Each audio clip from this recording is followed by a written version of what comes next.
Welcome to the Bible is Metal, ladies and gentlemen. My name is Benjamin Stewart. I am here with my beautiful, shiny host, Levi Gonzalez. Oh, thank you. You're glittering today. Thank you. Maybe just because it's hot down here and you're sweating. Yeah, it is hot down here. Yeah, we don't have an AC in my house, and it's been like 95 degrees for the past 2 weeks. It's really hot. That is so metal. It's so metal. I mean, dying of heat stroke is not metal. Ladies and gentlemen, please drink water when it's hot. I've drunk nothing but coffee today, Okay. So... That's water with things in it. Yeah, that's totally water. I count it. It's totally water. All right, so we decided, because both of us kind of, I don't know, did you grew up in a church for the most part? Yes, right? Yeah. yes, I did. So because both of us grew up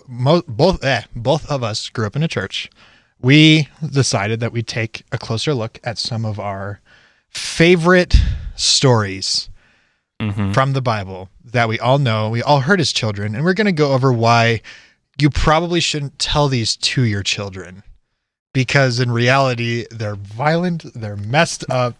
There are so many examples of this, but first... I want you to tell your children. Please tell your children about the truth of the Lord. Yes. But also you may want to leave out some of these details because they get real nasty. It's a good time. Yes. So join us as we get to learn why King David smashed someone's head in with a rock. It's a good time. All right. Smooth stone. But first, Levi, it's been like 3 weeks. It has. And How's it going? why is that, Ben? Because I got married, dude. Yeah. Yes, I did. I am very happy about that. Bro got married. Tell. Bro got married to my lovely now wife, Juliana. Nothing has changed. Her name is the same. I mean, it will change, but like, I didn't find someone else and suddenly like, wow, you're cooler than her, and then switch teams.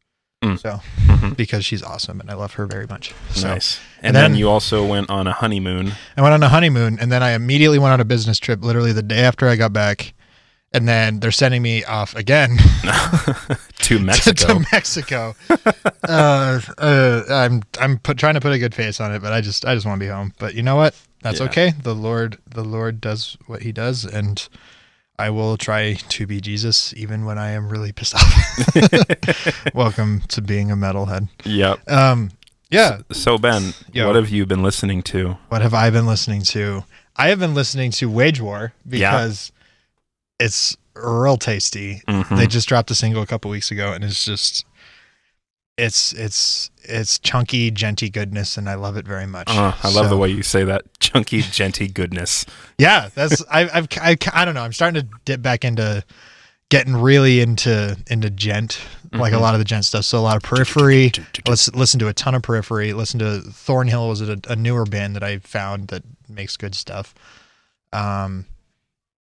What else am I listening to? I'm listening to so many things right now.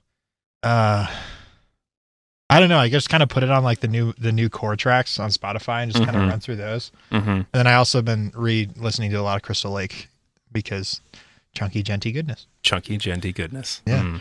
And some deathcore. I've actually been listening to a lot of deathcore. Really? Like who? Impending Doom. I've been listening to a lot of Impending Doom. So, and then Wolves of the Gate new album just came out, and they've always been one of my favorite bands. So I've been listening to them because they're great, and they're also a bunch of really great believer dudes. So they like Jesus, and I like Jesus, so this works out. It does.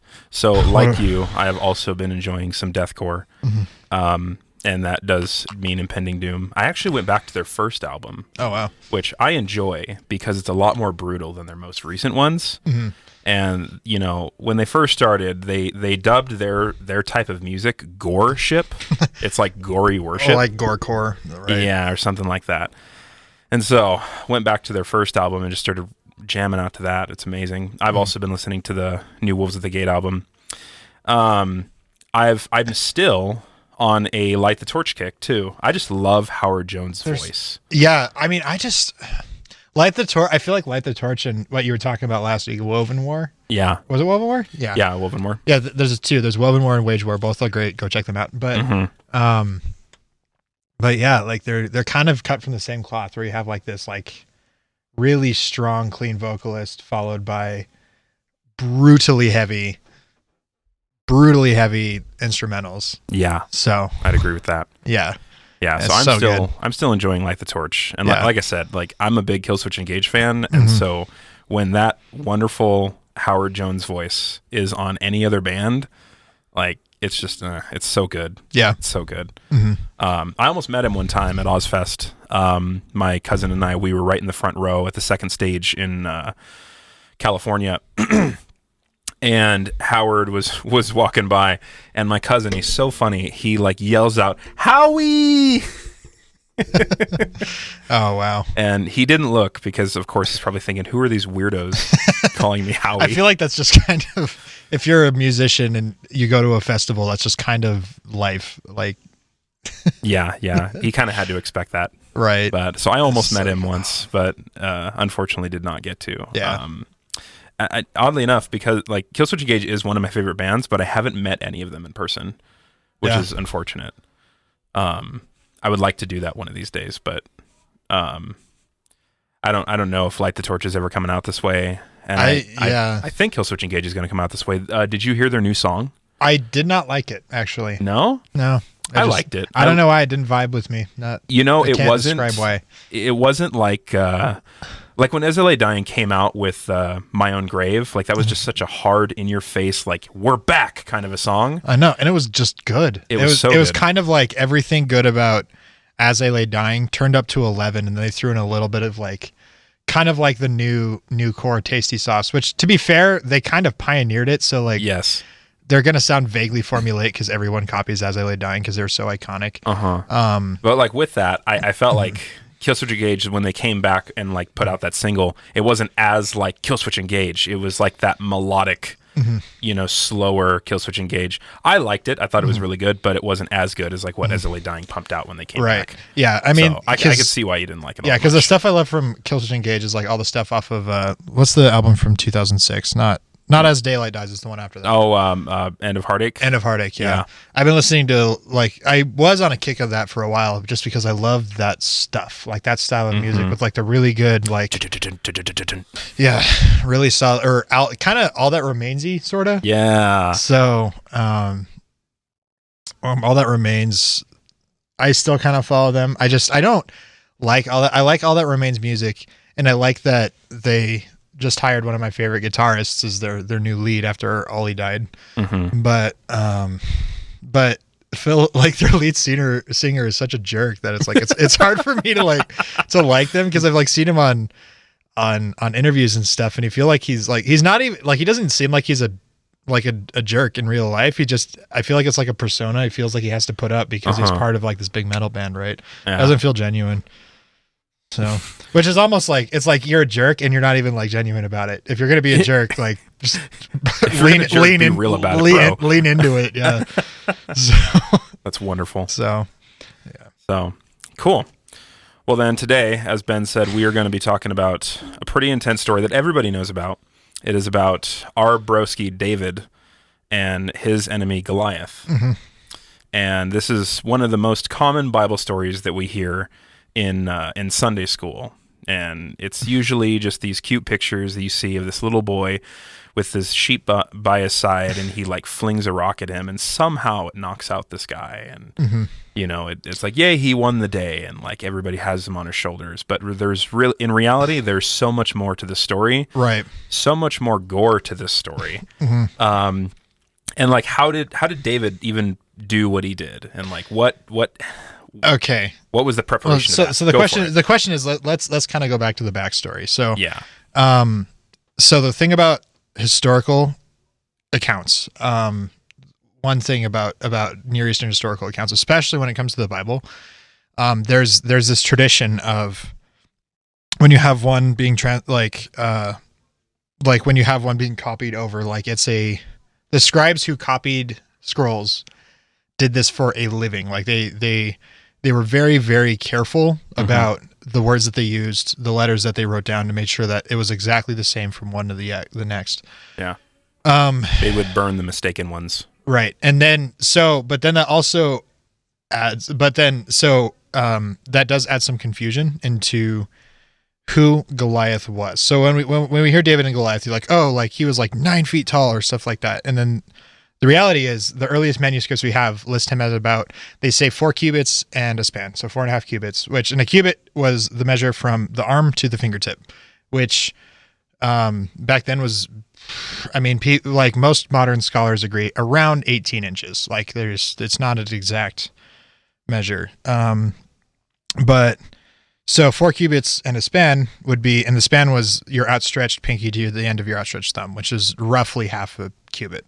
If I look at it like on me, like the end, I'm pretty tall, so my arms are super, super freakishly long. So, my elbow to my fingertip is about 19 and a half, almost 20 inches. And then from fingertip to fingertip is almost 10. But I'm also a lot taller than people were back then, which on average was around 5 to 5'2". So people were short, until actually fairly recently. Like people getting really tall was pretty uncommon. So you have this guy who's like, 4 cubits in a span. That puts him at about 6'9". So he would have been towering over these guys. So 9'9". I did a little bit of research into where that came from. So the Hebrew scriptures that we use to translate into modern renditions of the New Testament, those ones are about 9th century. Yeah, about 9th century AD. Talking about Old Testament scriptures? Old Testament scriptures, yeah. So it's the what is the word for it? It starts, they abbreviated the MT. I don't remember exactly what it stands Majority for. text? Not majority text. Are we about to get into a King James conversation here? King James conversation. Yeah, I don't know. But anyway, so long story short, David and Goliath, depending on which Hebrew text you're looking at, was between 6 and 9 feet tall. So he would have been extremely, even at 6'9" would have been, which is like the earliest count, the stuff that we have in the Dead Sea Scrolls, and that also agrees with what we see in 2nd Chronicles. A lot of that stuff is, we'll say, about 6 to 7 feet tall. 7 feet being a pretty accurate, a pretty reasonable response, and also it still is. What's the word I'm looking for? And it still would have put him, almost 2 full feet taller than everyone else. Like he was a monstrous individual. Yeah. Even by today's standards, like 7 feet is still huge, right? And considering how tall he would be compared to a young shepherd boy like David. Right. I mean, for comparison, that would be like someone that's 8 feet tall today and just solid, not 8 feet tall skinny, like 8 feet tall burly, giant, scary man. Like those people are terrifying. Like think the Mountain from Game of Thrones. Yeah. Pretty much. Or even bigger, probably bigger, honestly. Yeah. For all we know, he could have been bigger than that. He could have been bigger than that. Like, and if the translation comes through and he's like, he actually was 9 feet tall, that would have been freakish. Like, like even to 9 feet tall today is freakish. Like back then it would have just been inhuman. Yeah. So, anyway, so yeah, Goliath was this huge dude, from the Philistines. The Philistines were kind of the foil to the Israelites, and they were the thorn in Israel's side. Yeah, much of the history of Israel post Canaan, like the Philistines were another tribe, or another group of people, another civilization inside of there that kind of took over some of the other cities in Canaan. I don't remember the exact region, but yeah. So the Philistines were just kind of constantly fighting the Israelites. They're like the two of them are like borderline conquering each other back and forth. For much of early Jewish history. And then, so Goliath was, they're meeting on this field of battle, and David comes up because he had to bring something to his brothers who were all fighting for King Saul. Who, if I could go for inject something about Saul. Saul was also a pretty tall guy. Yeah. When he was anointed king, the text says that he towered over everyone else. So he was also pretty tall. It doesn't say exactly how tall, but if anybody in that battle line should have been the one to step up to fight this guy, it should have been Saul. It should have been Saul, like, because he would have been, because he was king, he would have been a fearsome fighter. He would have been, and because of his imposing size, he would have, been the one to pick. Yeah. To go fight, to stand any kind of chance, right? And this was actually, as far as I know, was fairly common in early days, where you'd have battle by champion instead of battle by army, because most of the people in the military were not career soldiers. Like they were farmers, they were artisans, they were like stuff where neither country wanted to lose, really, because. So there's kind of like this mutual agreement where battles would be decided by champion. So they'd send their best, and then whoever won and there's usually a spiritual element attached to it too. So it's like the gods behind the champion versus the gods behind this champion. Yep. So that's kind of the backstory for the whole David and Goliath thing. The Philistines are trying to conquer Israel again, and then Israel's fighting them, but Goliath is out there on this field trying to get Goliath is their champion, and they're like, "Oh, send someone out to fight our champion, because we don't want to pitch battle." So so this wasn't like a wimpy move on Goliath. This was just common tradition. Like, this was normal. Yeah. So it wasn't just Goliath, and he started taunting them. The Bible says 40 days he would come out and he would prance and wait for the champion. Yep. And because he was such, he had to have been, even if he was only 7 feet tall, he had to have been an extremely imposing figure because no one wanted to fight him at all.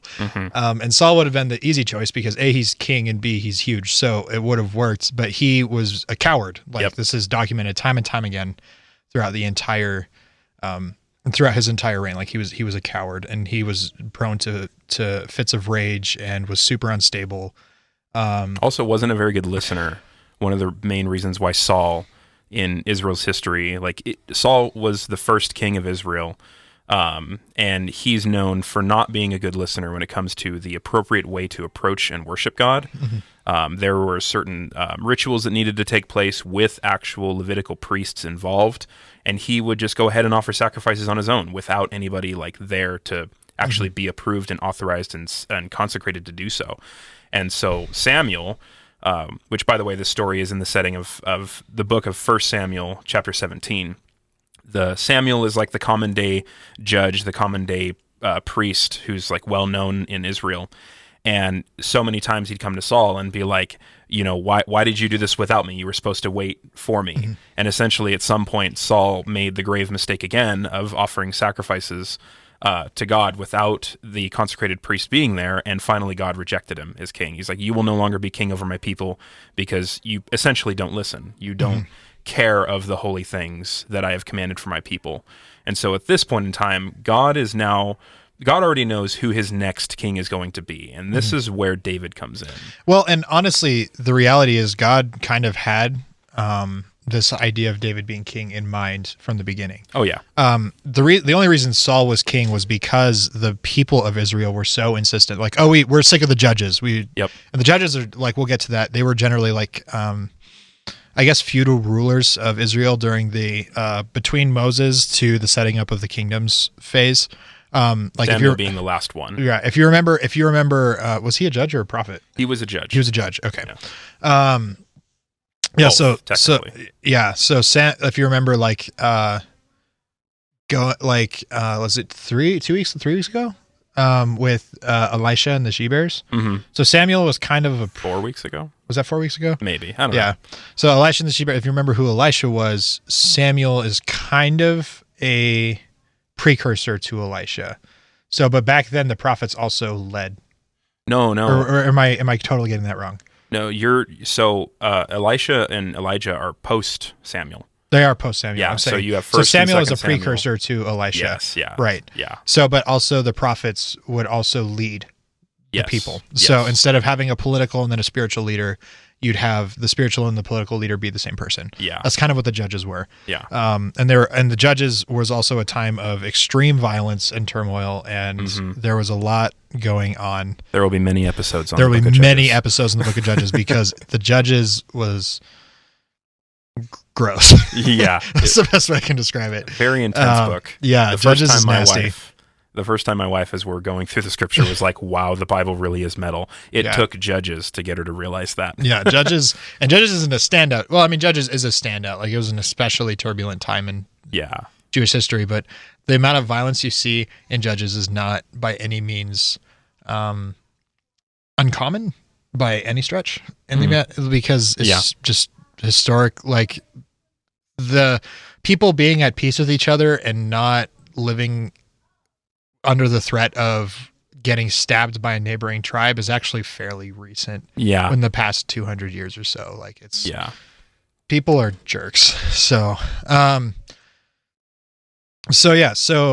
kind of the context of this. Is Samuel is the last judge, and the people are insistent we want a king.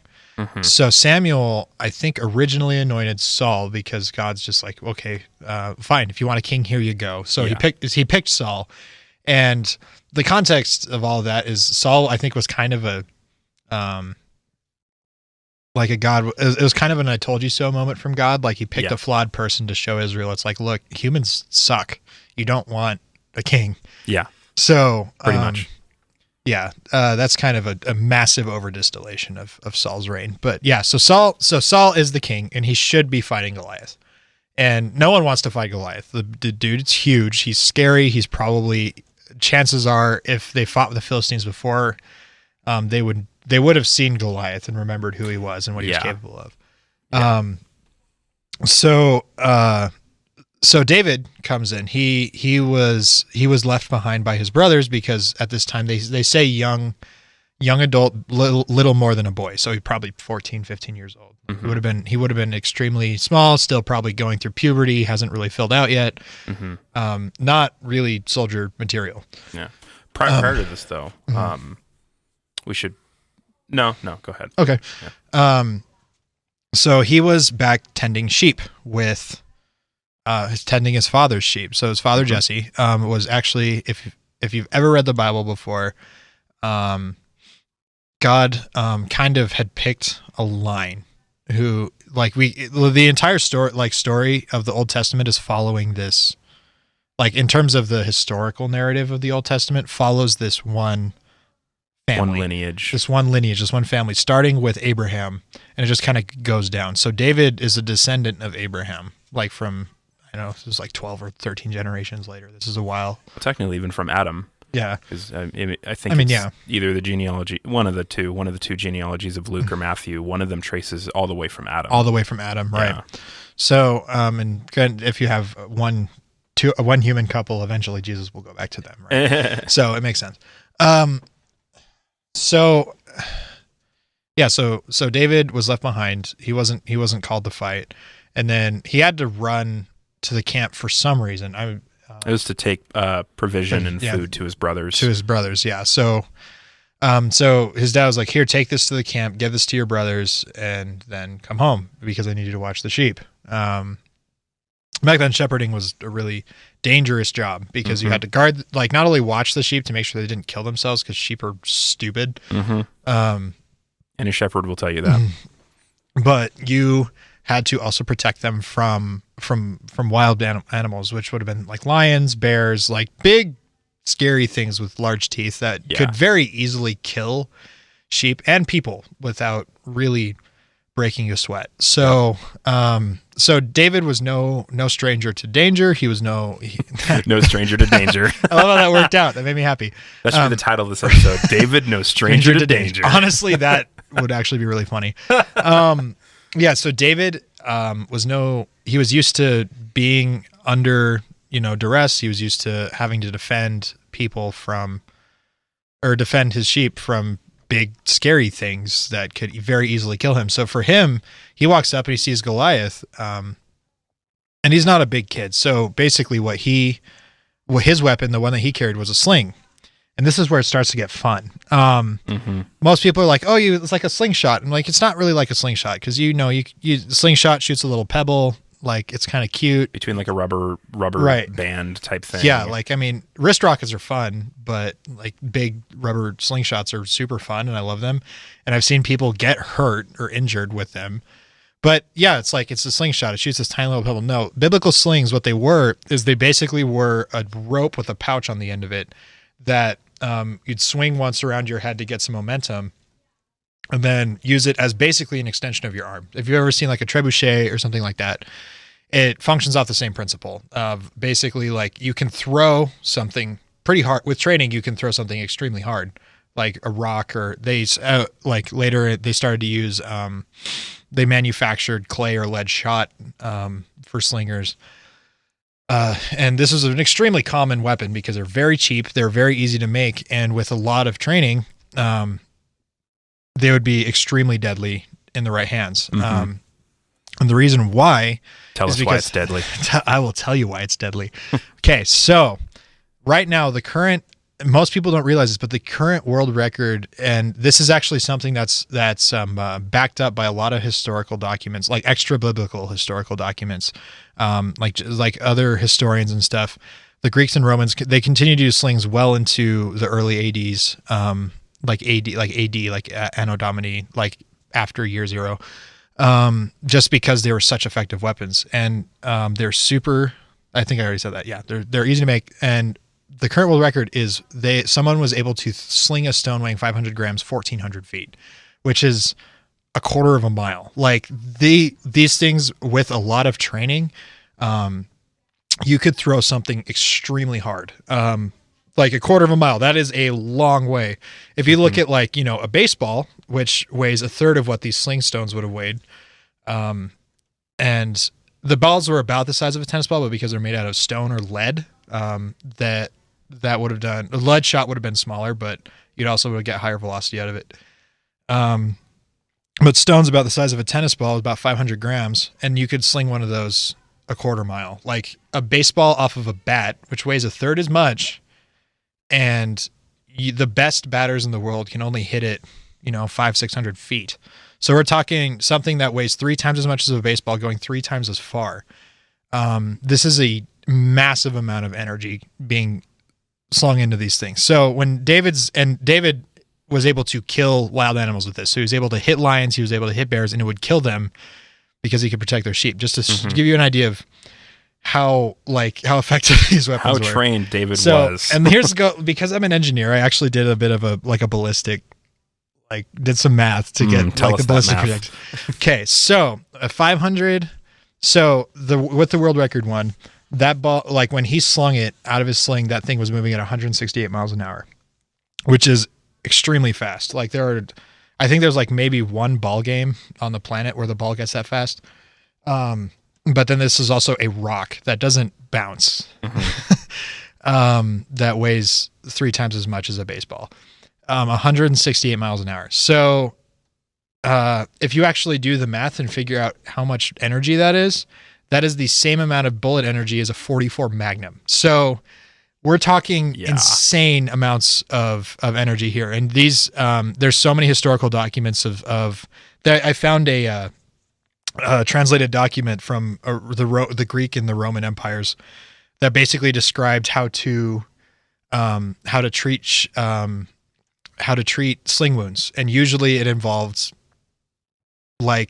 going in there with a pair of pincers and tearing out the sling stones that would literally embed, that hit you so hard they would go and sink into your flesh. So this isn't just David throwing a rock at Goliath and he wasn't just he wasn't just No, this is a trained slinger with a lot of talent basically shooting him in the head with a .44 Magnum. So so David so I totally got ahead of myself. But yeah, anyway. Do it. Yeah, so I mean, these things would do a lot of damage. Even with armor, they imparted so much shock to the user that unless it was like bronze armor that they used at the time or iron armor, if it was leather armor, it would break ribs, it would shatter organs, it would cause massive amounts of internal bleeding. These are just slings are deadly weapons, and I don't think people realize that. So David agreed to fight Goliath, and everyone's like, "Oh, you're just this puny little kid," and he goes, "You know what? God is on my side, and we will have victory this day." So they're like, "All right, man, your funeral." Can I read this? Yes, you can read it. Yeah. Okay. So we're in 1 Samuel chapter 17, starting at verse 40. It says, "Then he took a staff in his hand and chose 5 smooth stones from the brook and put them in his shepherd's pouch. His sling was in his hand, and he approached the Philistine. And the Philistine moved forward and came near David, with his shield-bearer in front of him. And when the Philistine looked and saw David, he disdained him, for he was but a youth, ruddy and handsome in appearance." So David was cute, basically. "And the Philistine said to David, 'Am I a dog that you come to me with sticks?' And the Philistine cursed David by his gods. The Philistine said to David, 'Come to me, and I will give your flesh to the birds of the air and to the beasts of the field.' Then David said to the Philistine, 'You come to me with sword and with a spear and with a javelin, but I come to you in the name of the Lord of hosts, the God of the armies of Israel, whom you have defied. This day the Lord will deliver you into my hand, and I will strike you down and cut off your head. I will give the dead bodies of the host of the Philistines this day to the birds of the air and to the wild beasts of the earth, that all the earth may know that there is a God in Israel, and that all of this assembly may know that the Lord saves not with sword and spear, for the battle is the Lord, and he will give you into our hands." When the Philistine arose and came and drew near to meet David, David ran quickly toward the battle line to meet the Philistine. So he wasn't scared. He wasn't like taking steps back. He ran towards him. And it's a good juxtaposition because Saul's being a coward, right? Yep. He's hiding behind his rank. He's hiding behind his people. Oh, and also before, just so you know, they offered to give David armor and he said no. He went down to the brook, got some rocks, and he said, "I'm ready to go." Like, Chabra. So David's got some stones. Man. That's crazy. Like he is a courageous dude. So, and speaking of stones, verse 49, and David put his hand in his bag and took out a stone and slung it and struck the Philistine on his forehead. The stone sank into his forehead, and he fell on his face to the ground. So David prevailed over the Philistine with a sling and with a stone, and struck the Philistine and killed him. There was no sword in the hand of David. Go away, Siri. It's always Siri. Dang it, Siri. For it is always Siri. For it is always Siri. Then David ran and stood over the Philistine and took his sword and drew it out of his sheath and killed him and cut off his head with it. When the Philistines saw that their champion was dead, they fled. Now, an interesting part about this is that the stone actually didn't kill Goliath. It took for David to cut off his head. Now, what is that? I mean, that probably says something more intense about Goliath, right? And how thick his skull must have been. Yeah. For this to not like.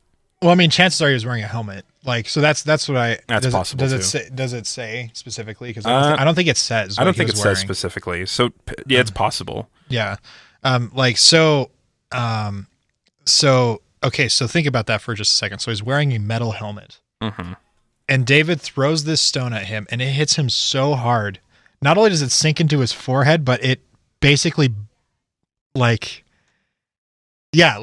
busts that sucker. It busts it busts through the metal and sinks into his forehead. So he hit Goliath extremely. He basically shot him in the head. That's effectively what that is. Like it was a kill shot. It was a kill shot. And any other ordinary human being, when you read descriptions of sling wounds, all slingers had to do was basically hit you anywhere, except if it was the limbs, it would shatter bones.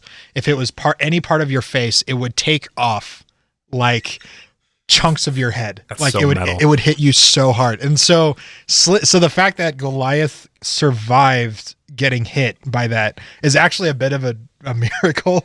Yeah. And it also just kind of describes how just unbelievably massive this guy was. He would have just been, an absolute monster of a human being. And so it took David to knock him out, basically, in some sense. Like it said, he fell on his face. Yeah. And so face palm or face plant. Yeah. He probably just full on dead weight. Yeah. All of that dead weight hitting the earth. And he came, drew his sword, and chopped that sucker off. Yeah. Which I think was also partially for humiliation, right? Getting killed with his own weapon. Yep. Is, I mean, even to this day, I can see as anyone that's been fighting or something like that. If your weapon is stolen and then you were killed with it, it's humiliating, right? For shame. So, so that concluded that battle by proxy pretty much. Pretty effectively. Yeah. And so after this, actually prior to this, there was a conversation going on with David and Saul, because of course, David's running around the camp, telling Israel, "Don't be afraid of this guy. Let's take him on." And somebody takes note of him and takes him to Saul. And so, let's see. There it is. And so he's hanging out with Saul, and Saul's talking with him and almost in a sense discouraging him from doing this because he's obvious of David's small stature. But David is constantly trying to assure him "Yo, your servant's got this." He says this. He says, I went after him and struck him and delivered it out of his mouth. Talking about bears. And if he arose against me, I caught him by his beard and struck him and killed him. Right? Am I in this right spot? Oh, yeah. But David said to Saul, your servant used to keep sheep for his father, and when there came a lion or a bear and took a lamb for the flock, I went after him and struck him and delivered out of his mouth. Struck him. So he was very trained with this sling, being able to strike lions and bears with it, like Ben said. Well, it's like, and also miss the sheep. And miss the sheep, yeah. Yeah, like historically, like people that were really, really skilled with the sling. So there's a legend, and I don't think this is really a legend or as much as like an actual, historical fact. There's a tribe of I can't remember the exact. It wasn't the Bereans. That's something later in the scripture. Mm-hmm. But it was an ancient Near East civilization that were renowned for their slingers, kind of like the Welsh are for the longbowmen. The tribe of Benjamin. Oh, was it the tribe of Benjamin? Oh, mm-hmm. Well, and he comes from. Wait, does he? Dang. David's tribe of Benjamin. Yeah? Yeah. I'm like 90% sure he's. Anyway.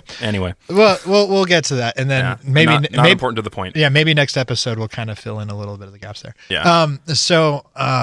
But they were from basically birth, like young boys were trained to use the sling, and when they hit 5 or 6, they were not allowed to have their dinner until, which in this case was probably a slice of bread or meat or something like that, until their mother would nail it to a pole, and then they had to hit their dinner with their sling before they could eat it.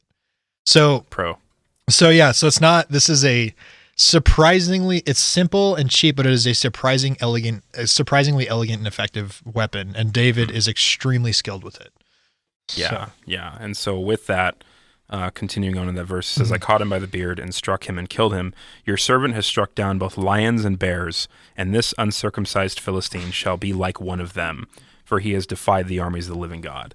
So essentially, David's coming up to this Philistine. He's like, you're just another lion or a bear to me. Yeah. You're not even a man.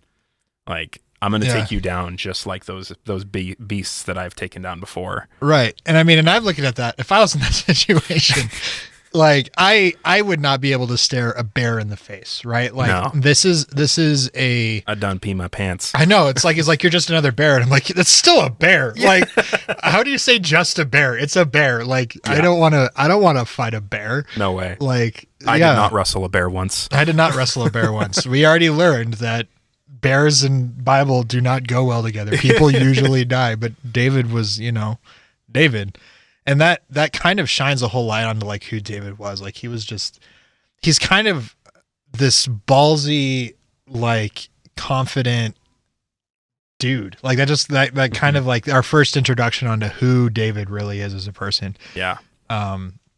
Which is pretty sweet.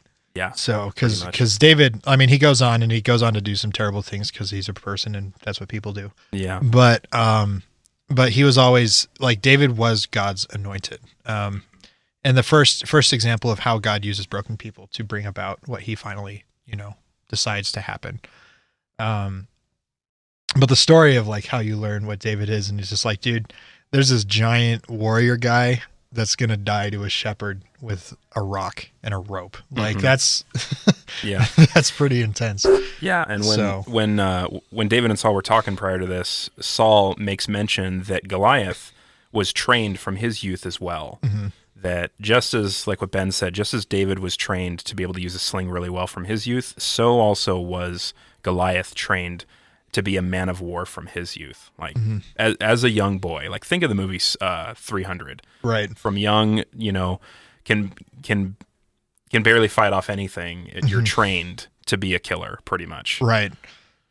So yeah, Goliath wasn't new to this whole battle thing. It's been his life pretty much, and you can imagine the shame that goes with that. Like, oh, I got struck down by a shepherd boy, which in those days, even though shepherds were important, they were very much looked down upon as the least of society. Right. Because of the job and because of their profession.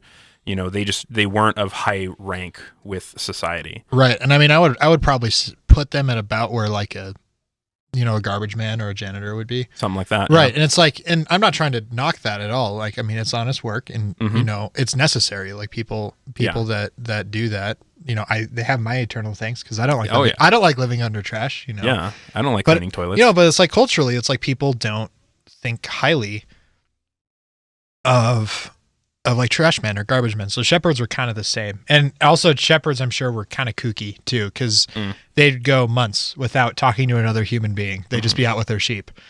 Or bathing, for that matter. Yeah. So they smelled weird. They smelled weird. They're probably kind of weird with no social ability at all. Like they probably talk to the sheep way too much. Yeah. It's like this is my friend. He's fluffy. It's like this. Yeah. Shepherds were interesting people, but then that shows this kind of ties back into how God picks someone, gives him otherworldly courage. And someone from the bottom of society that everyone looked down and said, you're never going to do this, and uses him to do amazing things, right? Yeah. And everyone knows King David. And like King David is like, we know for a fact this dude existed. Like he's mentioned all the time in other like Babylonian texts and stuff like that. So like this isn't like a legend. Like we're pretty sure that this happened. Yeah. This guy existed. David did in fact exist. Yeah. And he was a real person and a real man of war, but also a man of mistakes. Yeah. And the Bible records that. Yeah. And if you ever get into Psalms, like you think like My Chemical Romance was the first emo band. No, dude, David was a drama queen. He was angsty. Yep. He was angry. He had all these features that people are like, oh, this is not a godly man, but he was a godly man, even though he screwed up, even though he was angry and emotional. And I think that's pretty cool. Like seeing that God would pick someone like David, and we can get into that a little bit more in the future, I think. Yeah. The Bible called him a man after God's own heart. Right. Because he was such a major player in the Bible, he will probably pop up again. But this is our first introduction into like who David was, and it was actually pretty freaking metal, right? It goes so much deeper than just kind of like, oh, he listened to God and he struck down the giant, and oh goody, like it's like goody. No, he smashed his skull in with a rock, Yep. cut his head off, and that was just the beginning, like that's how David, he roared onto the scene of just like, yo, what up guys, I'm here. So yeah, so cool. Yep. Do you have any other words on that or? Yeah, so cool. All right. I feel like we should probably take this to another episode because I kind of have another part to talk about related to this. Okay. And it's kind of like the application of it. So, I mean, we could probably take another. It's only like 42 minutes. Yeah, we're at 42 right now. We can probably get this done in 10. Never mind. Okay. Yeah. Okay. So as long as we keep it under like an hour. Yeah. I think I've just that. kind of accepted our episodes are going to be super long. Yeah. I've had feedback where they're like, dude, just don't try to make it short. Yeah. It's fine. Yeah. Like, all right, whatever. For sure. So like, I kind of want to hone this in on more of like a practical application and chat about like, what does the story of David mean for us today as like people, as believers, as Christians, non-Christians, whatever. More specifically for Christians, what does this story mean and like how can we apply this to our lives? And I feel that there is an absolute right way to go about this and an absolute not so right way to go about this. The common thing that we can derive from the story is, David and Goliath is like a story about how we as people overcome the giants in our lives. Which is fair. Like, it is fair. I think it's a reasonable one to go to, right? True. Like in general, yes. Like we definitely want to overcome the giants in our life. But to say that this story is in any like biblical, meaningful sense meant to teach us that, I think there is a more powerful truth behind this. And that is that David is representative of the perfect and one true King, Jesus Christ. That Jesus himself was the one who went to the battle line, who conquered Satan, sin, and death by his death on the cross. And he rescued us from evil, pretty much. Just like David rescued Israel, who was cowering and whimpering over this giant, Jesus also came in and rescued us from, the ultimate enemy. And so that is the true direct parallel. Nowhere in Scripture is David paralleled to be like, us as common Christians or people. David is always depicted as the prototype of Jesus himself. Like David was he was this great king over Israel and God made many covenant promises to him, but David ultimately was the precursor to the much better and more perfect King, Jesus Christ. And so like, I just wanted to kind of like bring that out and say like, this is a story ultimately about how Jesus overcame the evil one, overcame Satan, sin, and death, and rescued us from the giant pretty much. We were the ones sitting in the back lines, cowering. We were the Saul in the chair, like not wanting to go to the battle line. And how could we? I mean, we're weak, we're feeble, we can't fight a champion like that. Right. But Jesus was fully capable of it. Do you have anything to add on to that? Yeah. And that's actually something I think a lot of people look at David and Goliath and then they go, oh, if I trust God, all the giants will go away, you know? Oh. And the reality is sometimes it doesn't happen, you know, like, my heart goes out to a lot of people, especially like this is kind of my application to people that are not believers or are turned off to Christianity because of stories like this, where they're like, oh, if you trust God, everything will be okay and you'll win and you'll do this. And it's like, you know, sometimes people are dealing with stuff that's bigger than that, you know, like, I mean, you know, drug addiction, porn, sex, dealing with, you know, an abusive parent, or if you're trapped in a cycle of being an abuser yourself, you know, and you feel, you know, because of the wounds that someone opened up on you, like those are giants, you know, those are big, that's a big deal. But I guess kind of going back to Levi's, like if you look at a story saying, oh, if I trust God and I fight this enough and I do this, you know, it's eventually you're never going to get to the point where you feel like you can conquer it. The reality is God's calling and he says, hey, I can fight this with you. You know, if you're Saul and you're looking at this giant and you're going like, God, I can't deal with this. God, this giant is too big. You know, it's too scary. I don't want to fight this because if I try to fight one more time, it will defeat me, you know? David's parallel in this situation, and this is something is like that I don't think the Christian church handles enough because they're like, oh, just trust God more. But in reality, it's like sometimes God gives you a lot more than you can handle. He does. The people that say, oh, God never gives you more than you can handle, that is a flat out lie. God gives you more than you can handle, like that you can handle a lot, you know? But the reason for that is because you need to trust him to get through some stuff like that, you know? And David is basically God going, you know, he's coming up and he says, hey, I got this, you know? You'll deal with stuff that you feel is too heavy, the giant's too big, and then God will come up out of nowhere and say, you know what? No, I got this. And if you just let him, you know, if you hand that over to him and you say, okay, God, I'll let you fight this giant, you know, or help me fight this giant, or fight this giant alongside me. Or if you're worried that God's standing on the other side of the giant and you have to beat the giant first before you can get to God, that is a lie. God is there with you. He's beside you. And he wants to fight the giant with you, you know. Yeah, he's going to sling a stone in his face. Yeah, shoot him in the head with a 44 Magnum. I'm still pleased about that. That's so metal. That's ridiculous. Like I didn't even realize how dangerous those slingers are.